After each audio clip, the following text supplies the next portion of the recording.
सीतामढ़ी थाना क्षेत्र में सनसनीखेज दोहरी हत्या की वारदात सामने आई है, जहां दो अपराधियों की बेरहमी से हत्या कर दी गई। ये घटना वसंतराव नाइक झोपड़पट्टी में हुई। पुलिस से मिली जानकारी के अनुसार दो अपराधियों ने अपने पकड़े गए साथी की मुखबिरी की आशंका में पूछताछ करने पहुंचे थे, जहां वे दो सगे भाइयों ने मिलकर उनकी हत्या कर दी।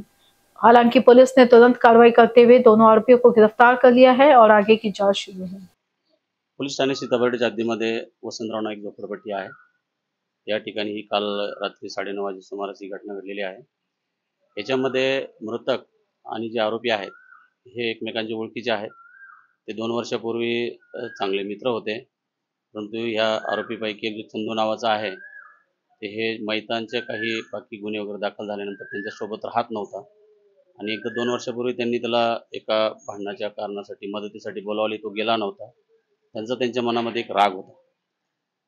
त्याच्यामध्ये जे मृतक आहे त्यांचा एक अबू अजीज बेग नावाचा एक मित्र आहे। त्याच्या विरोधात कोर्टाची एनबीडब्ल्यू वॉरंट निघालेली होती 302 मध्ये। त्याला काल पोलिसांनी वॉरंटमध्ये अटक केली होती। त्या अजीज बेगचे आणि पंकज जो आरोपी आहे याच्यासोबत एक 2 दिवसापूर्वी वाद झाला होता आणि त्यांनी पोलिसांना दिलेल्या तक्रारीवरूनच त्याला अटक करण्यात आलेली आहे, असा येथील जे मयत आहे यांचा गैरसमज झालेला होता आणि हा जाब विचारण्यासाठी ते आरोपीच्या घरी गेले होते आणि त्या ठिकाणी त्यांना शिवीगाळ केली।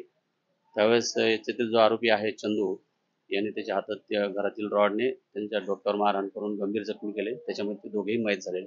अजून तपासाचा भाग आहे, पुढे ते त्याच्यामध्ये चौकशीमध्ये निष्पन्न होईल। पुढे त्यात तपास सुरू आहे। दोन्ही आरोपींना ताब्यामध्ये घेतलेले अटक करण्यात आलेली आहे। त्यामध्ये जे मयत आहे त्यांच्यावरती एक 307च्या गुन्ह्यामध्ये ते दोघेही सहआरोपी होते।